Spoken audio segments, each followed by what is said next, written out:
Online classes में हमारे UPS Bargadwa साहब के कक्षा 6 के बच्चों का एक बार फिर से स्वागत है। बच्चों, पिछले वीडियो में हम लोगों ने पढ़ा था स्थानीय मान क्या होता है, प्लेस वैल्यू क्या होता है। मुझे आशा है आप लोग सब लोग सीख गए होंगे। इस वीडियो में हम लोग पढ़ेंगे जातीय मान क्या होता है, फेस वैल्यू। तो हम लोग देखते हैं कि किसी संख्या में किसी अंक का जातीय मान उस अंक का अपना मान होता है, चाहे वह मान किसी भी स्थान पर हो। जबकि स्थानीय मान में ऐसा नहीं था। जैसे 5, 4, 8, 7 में प्रत्येक अंक का जातीय मान निकालने के लिए तो 5 का जातीय मान हमारा 5 होगा, 4 का जातीय मान 4 होगा, 8 का जातीय मान 8 होगा और 7 का जातीय मान 7 होगा। लेकिन स्थानीय मान में हम लोग देखते थे कि इकाई, दहाई, सैकड़ा, हजार सबका अलग अलग स्थान होता था और अलग अलग मान होता था, क्योंकि इसमें उस अंक का मान उतना ही होता है जितना वो संख्या लिखी होती है। आगे हम लोग देखेंगे कि पूर्ववर्ती संख्याएं क्या होती हैं। पूर्ववर्ती संख्याएं वो संख्याएं होती हैं जो किसी संख्या को किसी भी संख्या में एक घटाने पर जो संख्या प्राप्त होती है उसी को हम पूर्ववर्ती संख्या बोलते हैं।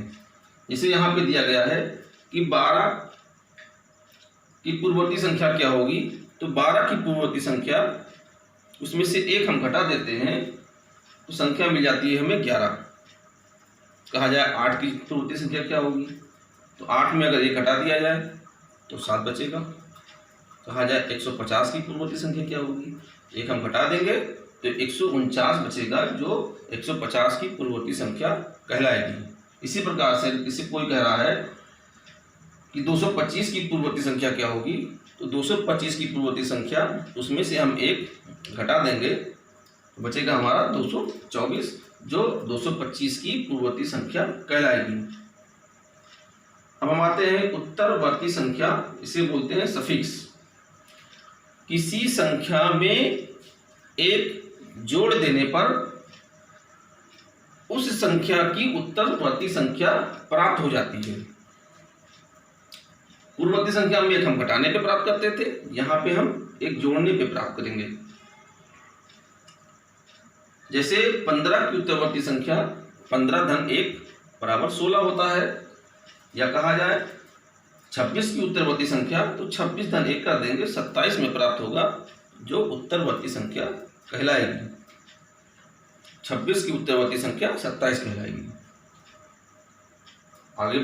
अगर आगे हम बढ़ते हैं, कहा जाए 144 की उत्तरवर्ती संख्या तो 144 की उत्तरवर्ती संख्या 145, एक हमने उसमें प्लस कर दिया। अब आते हैं हम प्राकृतिक संख्या किसे कहते हैं। 1, 2, 3, 4 आदि संख्या जो वस्तुओं को गिनने के काम आती है, ये धन पूर्णांक या प्राकृतिक संख्या कहलाती है। एक बार फिर से समझ लें आप कि 1, 2, 3, 4 आदि संख्या मतलब अनंत 1, 2, 3, 4, 20, 50, 125, 1 लाख, 2 लाख, करोड़, कोई भी संख्या हो जो वस्तुओं को गिनने के काम में आती है, धन पूर्णांक या प्राकृतिक संख्या कहलाती है। नोट यहाँ पे दिया गया है, 0 जो शून्य होता है हमारा, ये प्राकृतिक संख्या नहीं होता है। अब हम आते हैं पूर्ण संख्या पे। पूर्ण संख्या वो संख्या होती है जो शून्य सहित सभी प्राकृतिक संख्याओं को पूर्ण संख्या कहते हैं। शून्य सहित, यहाँ पे हमने क्या दिखाया था कि शून्य को हम प्राकृतिक संख्या नहीं मानते हैं, लेकिन पूर्ण संख्या में हमारा शून्य भी ऐड हो जाता है और शून्य से लेकर के जितनी भी संख्याएं विश्व भर में हैं या जितनी भी संख्याएं हम जानते हैं, वो सारी संख्याएं पूर्ण संख्याएं, होल नंबर कहलाती हैं। इसी क्रम में सम संख्या कौन सी संख्या होती है?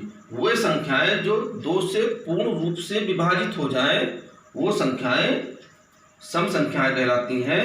जैसे हमारा 2 हो गया, 4 हो गया, 6 हो गया, 8 हो गया, 10 हो गया, 12 हो गया, 14 हो गया, 50 हो गया, 100 हो गया, 80 हो गया, 98 हो गया। वो सारी संख्याएं जो 2 से पूर्ण रूप से विभक्त हो जाएं, विभाजित हो जाएं, वो संख्याएं हमारी कहलाती हैं सम संख्या। इसको हम बोलते हैं इवन नंबर। आगे हम देखेंगे विषम संख्याएं ऑड नंबर किसे कहते हैं।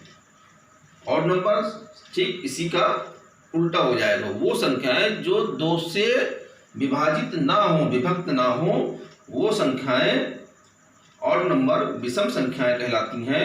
जैसे 1 हो गया, 3 हो गया, 5 हो गया, 7 हो गया, 19 हो गया।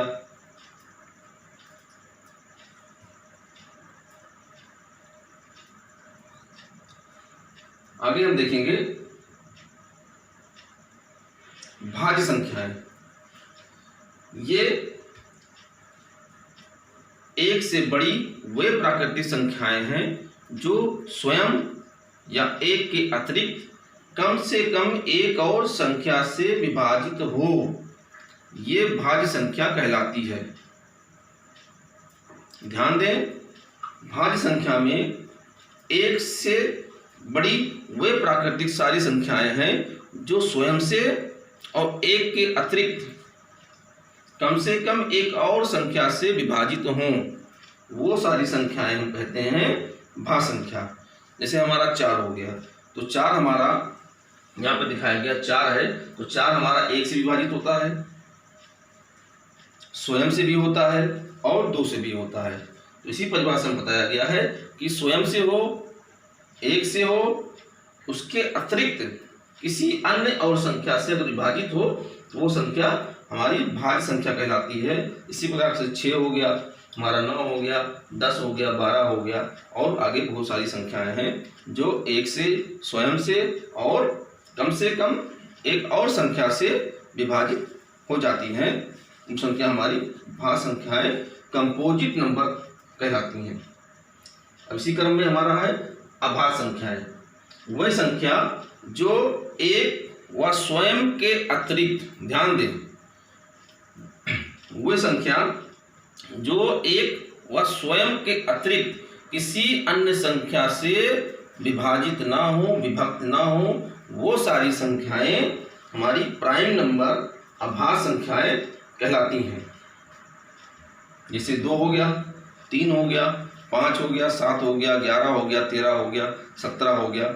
ये सारी संख्याएं 1 से विभक्त होंगी और स्वयं से, और किसी अन्य संख्या से ये विभक्त नहीं होंगी। ध्यान रखें, जो 2 हमारा है वो सबसे छोटी अभाज्य संख्या है।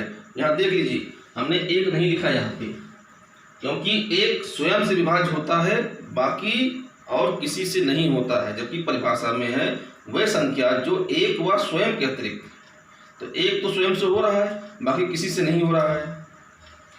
तो यहाँ पे हमारा ये ऑड नंबर, ये अभाज्य संख्या प्राइम नंबर कहलाएंगी।